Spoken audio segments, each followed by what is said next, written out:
Hello, today I'm in Ford Explorer. In this video I'll show you how to enter and manage navigation. In the beginning take a look at the screen display and next go to Menu and Navigation. Here you've got last destinations, suggested destinations and favorites. Next you can go to Map, find charging stations,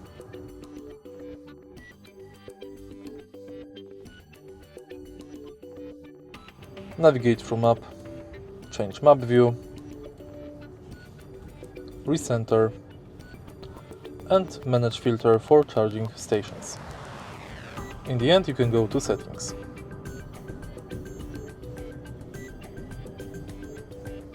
If you find this video helpful, please leave like, comment and subscribe.